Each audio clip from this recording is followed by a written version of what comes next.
going on, guys? Today, alright, I'm not bringing that kind of energy. Okay, today, I'm pretty excited because I'm picking up my new daily. I don't know what this car is gonna be. I've just been like kind of bored because my car's done.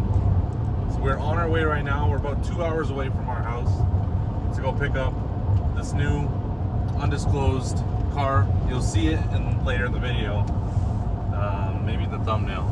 But we got the truck and we got the trailer.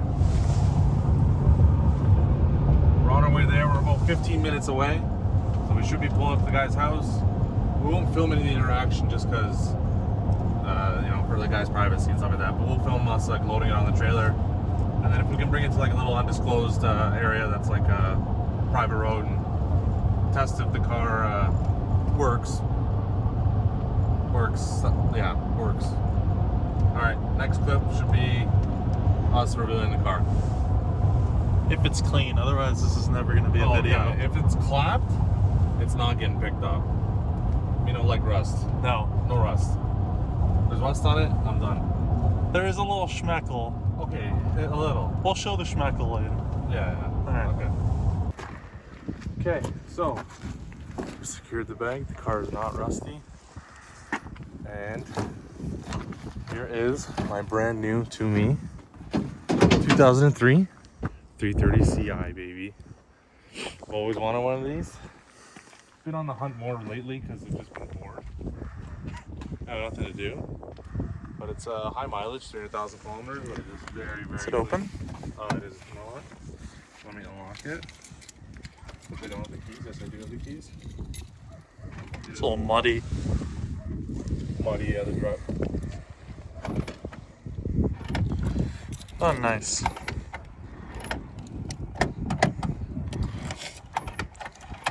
Okay, well that doesn't work. No, you gotta keep the key turned. What do you mean you gotta keep the key turned? What the hell is this? I don't know. Something to address. Well, there's problem number one that I didn't realize. But she is super clean. It's got the sports seats. Yeah, 3-liter heated seats, Harman Kardon audio. Oh, I yeah. feel like I'm driving a Rolls Royce here. Pretty nice. Pretty nice. Good place to sit. Yeah, so we're gonna unload it at our new workspace. Can't see you from here. Oh. Me and Evan have secured a new workspace.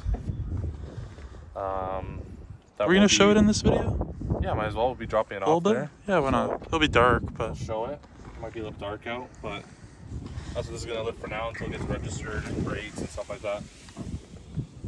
But besides the mud, she is pretty clean. pretty fresh. Got the muffler cut off it. How many kilometers are on it? 310,000 kilometers. Does it look like it?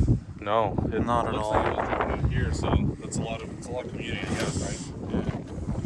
So yeah, we'll get it unloaded. We can rev it and maybe figure out if it has LSD. It's an easy way to do that. Oh, we promised we'd show you the schmeckle.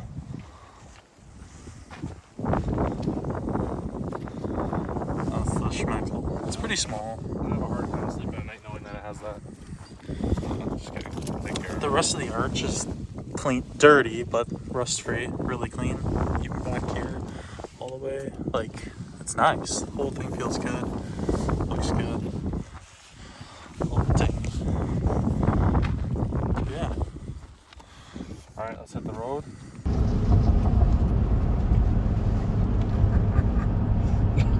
Wow. So, It's a victory wrap. we got some guy tailgating us. Just said. Should brake check him. So what do we think? What do I think? You've owned it for an hour? I don't want it anymore. The BMW. Just thought I'd mention the fact that it's got 3 keys and a That's valet key. That is sick. So when I bring it to the Four Seasons, I can just hand them that key. Yeah, because that's gonna happen. I just feel like, as of lately, all we own are cars with 1 key. Like, this truck really has 1 key, and this is 1 key. That's 2 keys. Come on. It doesn't work. our way home. Spencer's got his food. We're gonna show you the shop pretty soon, and it'll probably be dark out, so we'll see you there. Okay, so some tips and tricks when buying a used car. This will be some etiquette as well.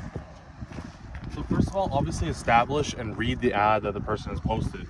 So go over each photo of what they posted and just kind of see if your main concern, say you live in the Rust Belt like we do, your main concern is be looking for rust leaking out of like the mirrors, the bottom of the fenders, Door handles, trunks, yeah, quarter panels, which just has a little bit here, but we knew before coming here to get the car.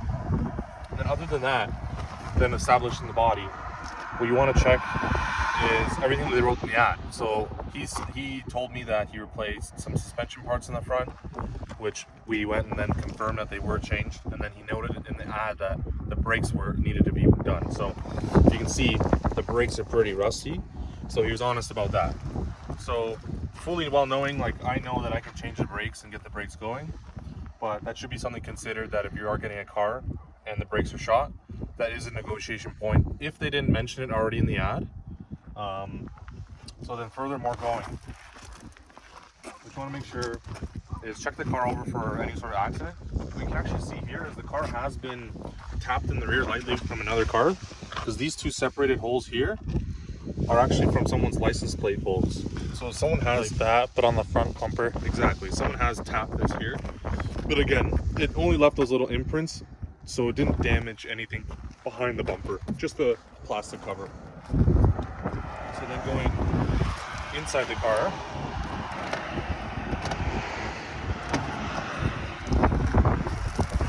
we want to check for is, again, major rust areas at the bottoms of the doors. That's where to start. Then interior can be dirty. If you see a car that has clean interior, take that as like the owner has taken good care of it, or at least has one presented it well, selling to you. So that's a good indication, example that they took care of the car. And so with this car, the interior is clean, so there's no real big issues. What you want to basically do is be a button pusher. So basically, once you get in the car, start it up, make sure there's no check engine lights or any other warning lights in the dash, and be a button pusher. Open all the windows, move the seats front and radio, back, check if the radio works, check if the air conditioning works, turn signals, just see if everything works, turn on the wipers. All the buttons are there, all you gotta do is just push them, and then that can let you know if there's a problem that they don't work, right? Now, these are all like tactics that you can use negotiating the price of a car, but if everything works and maybe you found some discrepancy, like if he didn't mention this rust to me here, I would have probably negotiated a little bit more off the price, because it is a little bit big repair to fix this. But might have to paint the whole thing. Yeah, this repair on the rear quarter panel, you always have to keep in mind that the whole quarter panel has to be repaired just for that one spot.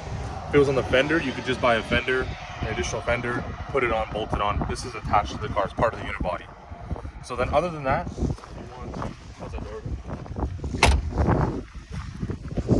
then always best to bring a second pair of eyes. So Evan came with me.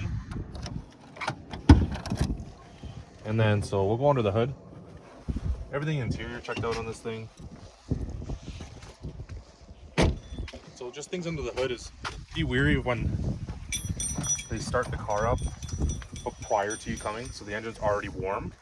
That can indicate that you have like a certain noise in the engine bay when the engine's cold. So when I started up the car, we went to get it, it was cold when I purchased it, so I knew that any noise that I would hear from the engine, that's what I'm always going to hear. Yeah, because an engine will run its worst sometimes just for its cold start, and then it'll run nice once it warms up. Yeah, you hear lifters, timing chain tensioners. And I always just want a quick check of the oil. I want to make sure that it's full. So we're about halfway up the stick here, and it's dark, it's not black, so it's probably due for an oil change.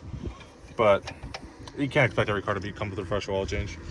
Other than that, again, inspect for more rust inside the engine bay. Sometimes the car can look fantastic on the outside and then be rusty on around the strut towers, any of these bolts, fasteners. But this car turned up well, so there's no points to pick. And then Oil leaks? You look for oil leaks, so you can actually see here the valve cover is sweating a little bit. Yep. That little bit of darker color around there. Oil filter housing could be a thing. Housing, yep. Again, these are things that you can point out to the seller and maybe negotiate further, because you have to incur that cost of replacing that part, whether you're doing it or a shop. And now I'm looking at it, this hood's actually shot. Yeah. This hood's been repaired. Oh my god. That's what, It's like rust proofing? grease, yeah. So you know what? I probably got to get a hood for this thing. It already had like a micro dent. Yeah, I was already seeing some dents, so. Oh, I just seen that now. This will be problematic over time. Yeah, so, and a hood is 2 stamped steel pieces together, so you could actually have the top part peel off if you have rust around that edge there, so it is a safety concern. Yeah. But other than that, like, you want to just check that the coolant is topped up and not leaking. If there's no coolant in there, that it can indicate a leak. These are all just things that you should just check out on the car altogether. These hood latches on E46s can also become problematic if they get rusty like this. Just make sure they're greased up and working well. Make sure the hood opens correctly and shuts properly. We've had that issue before. Yeah. Then you can see, so you check the front bumper as like the back bumper for any damage. It's got some paint chipping off here, here. It is a high mileage car. Yeah, so it looks like at one point this has been repainted. And what's usually repainted stuff doesn't last as well as the original stuff. But you want a new front bumper anyways. Which I wanted a front bumper anyway, so that doesn't matter. To an M3 bumper. And specifically only on BMWs, what we want to make sure is that these jack points are here. So there's a puck here, that's where you lift it up. And the rear one is just right over here. Yep. And then major things on the suspension wise is the subframe support or mount. And if we can get them in there. Wheel sees like cracking. And actually, come on, this so you can see better.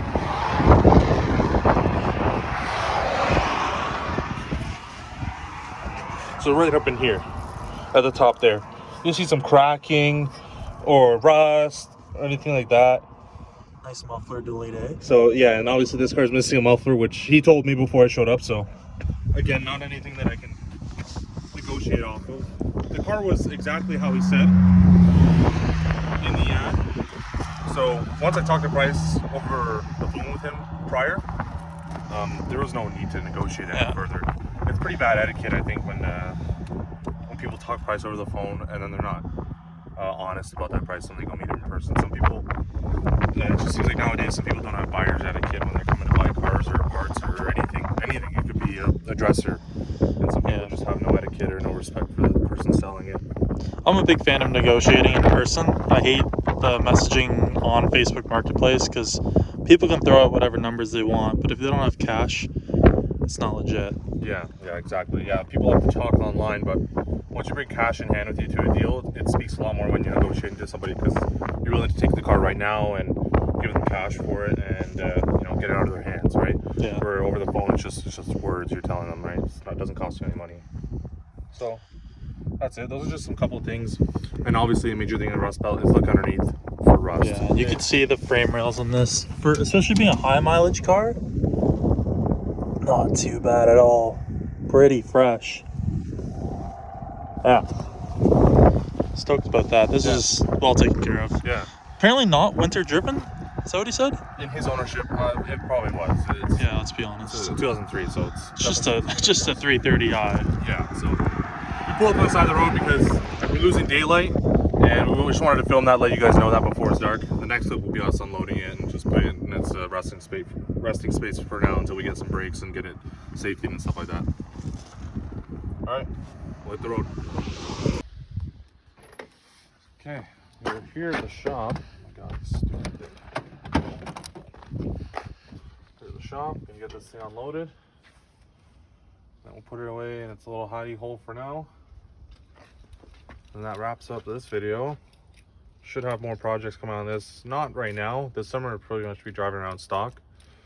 But next winter for sure, it's got something spicy in store. So let me start it up.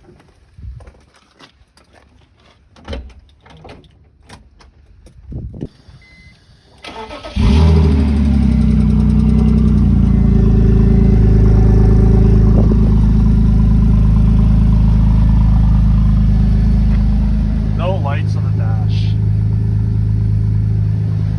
Show them Very the muffler nice. delete. Oh yeah. Yum.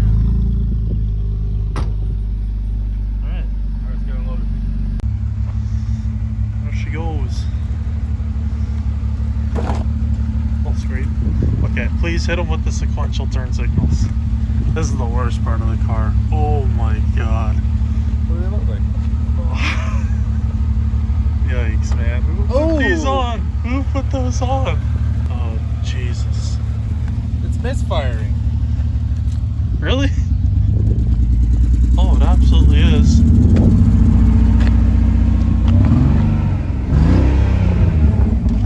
Wow. Well, that's fun. It's not misfiring there.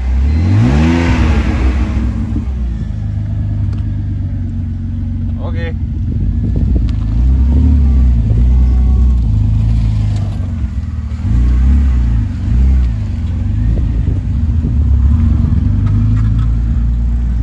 Well, that's not ideal. That's not how you want to start your ownership.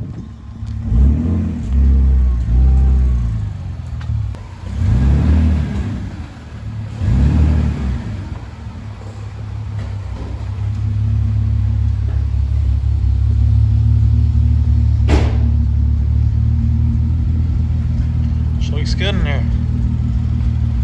Yes, sir. All right. Wrap it up here. Apparently I bought a lemon. Now it's misfiring and the check engine light's on. Ciao. Like, comment, subscribe. If you guys want to see more foolishness on the channel.